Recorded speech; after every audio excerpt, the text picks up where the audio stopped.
Y continuamos con más encuentro informativo y como lo anunciaba hace unos minutitos nada más al finalizar el bloque anterior, ya está aquí en nuestros estudios con nosotros, nosotras, nosotres, nuestro compañero Néstor Busso para hablar de política nacional.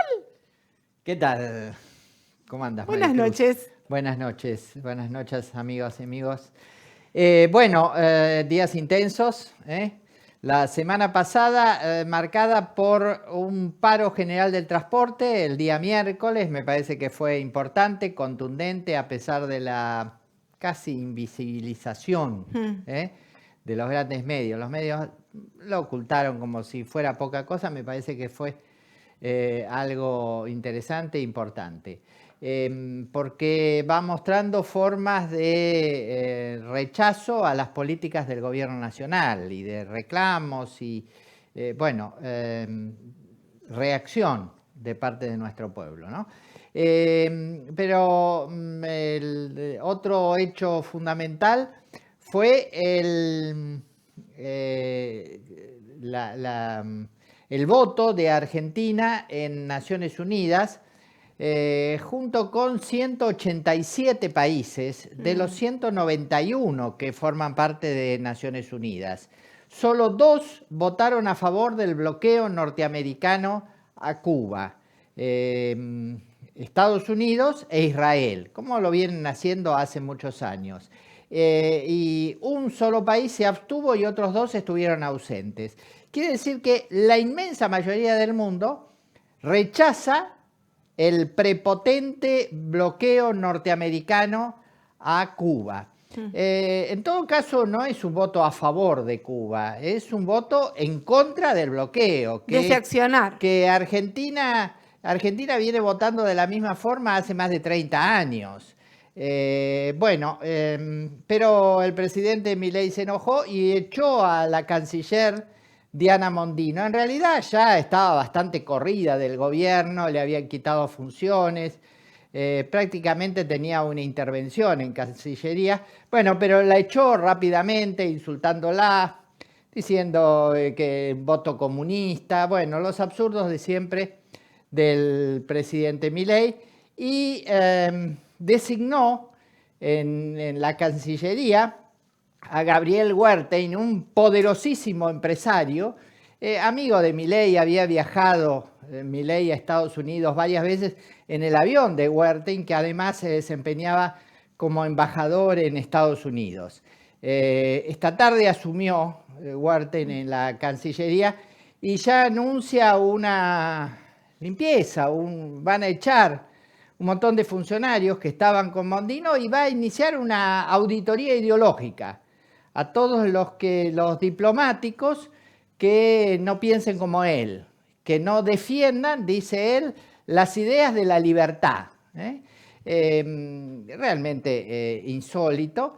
Bueno, pero esto es lo que anuncia el presidente Milei, reafirmando su total alineamiento, dependencia, sometimiento con el Estado terrorista israelí.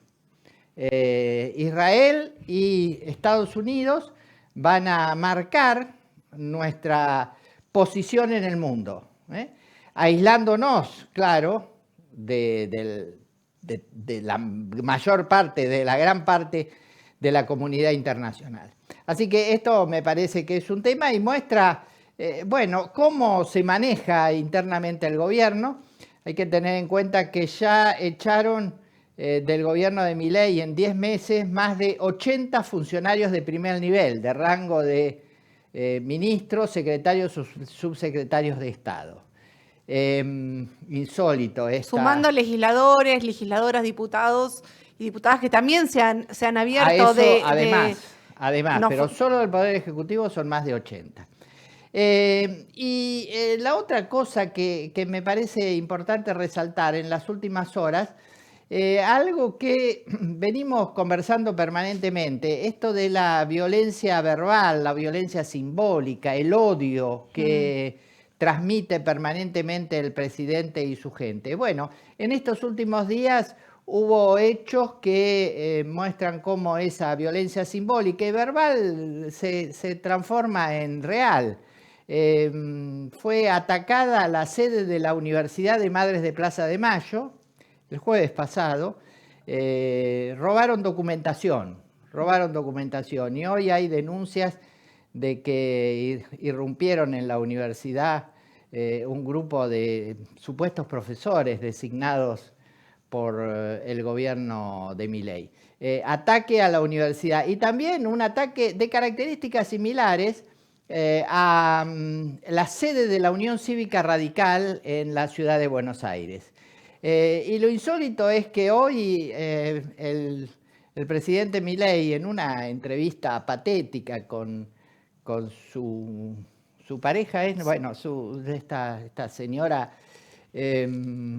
esta señora le llaman Yuyito, dijo que esto que sucedió en la sede de la Unión Cívica Radical tiene que ver con las auditorías que quieren hacer en las universidades.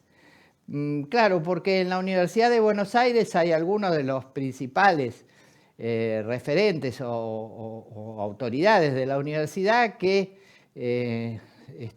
son de la Unión Cívica Radical o allegados a la Unión Cívica Radical. Entonces, supuestamente serían ellos los responsables de haber querido destruir documentación. Realmente insólito los dichos del presidente Javier Milei, para quien todo está maravillosamente bien. La economía marcha fenómeno, se bajó la inflación, que es del 2%, aunque las cifras oficiales dan por lo menos encima de 3, pero para él es 2, y si hace no sé qué otra cuenta es 1.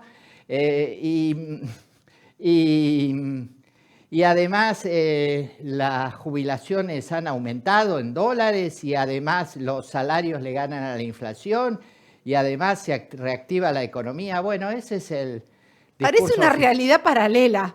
Sí, ni siquiera paralela, insólita. Es evidente que esos datos no son reales, pero bueno, además se enorgullece de haber echado a 33.000 empleados públicos. Son 33.000 familias que están sin trabajo, que están sin ingresos. 33.000. Y dice que lo van a hacer con más de 70.000. Bueno, esta es la realidad que estamos viviendo. Pero crece el rechazo. Digo, el paro del miércoles fue una señal de esto y las universidades siguen movilizadas reclamando el presupuesto. Temas claves, el presupuesto nacional. Aparentemente el presidente Milei y el Poder Ejecutivo no tienen demasiado interés en que se apruebe, porque igual le hacen poco caso y les interesa poco lo que se debata democráticamente en el Congreso, y entonces sin presupuesto pueden ejecutar los dineros públicos de la forma que se les antoje. Así que ese es un tema. Otra cosa importante es que avanza un proyecto de ley para reglamentar los decretos de necesidad y urgencia. Tema importante porque el presidente Milei ha firmado muchos decretos de necesidad y urgencia y está gobernando con decretos de necesidad y urgencia. Bueno, se podría modificar la forma de anular o de rechazar esos decretos de necesidad y urgencia. La propuesta, en términos generales, es que si una de las dos cámaras, o diputados o senadores, la rechaza, el decreto queda anulado, queda rechazado. Es decir, para mantenerlo, para sostenerlo, es necesario que lo reafirmen diputados y senadores. Así que vamos a ver qué pasa con esto. Milei anuncia vetarlo, pero es un debate de fondo y es una señal de que en el Congreso de la Nación se están conformando mayorías que pueden llegar a los 2/3 para rechazar estos decretos de necesidad y urgencia. Así que eso es lo que estamos viviendo estos días. Vamos a ver cómo evoluciona. ¿Y hasta cuándo se aguanta? Es la pregunta de siempre desde hace mucho tiempo, ¿no? Así que, bueno, me parece que esos son los temas de la realidad nacional, sin olvidarnos un hecho histórico que me parece que vale la pena recordar también.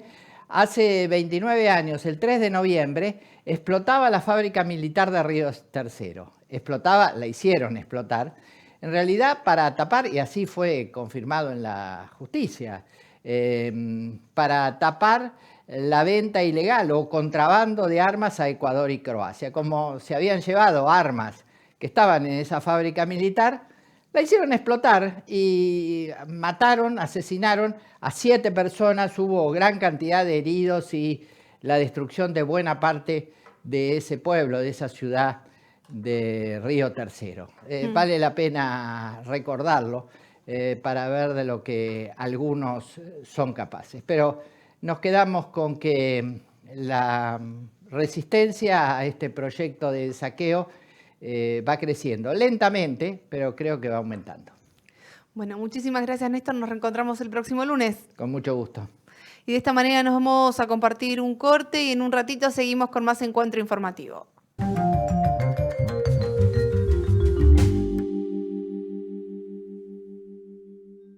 Lunes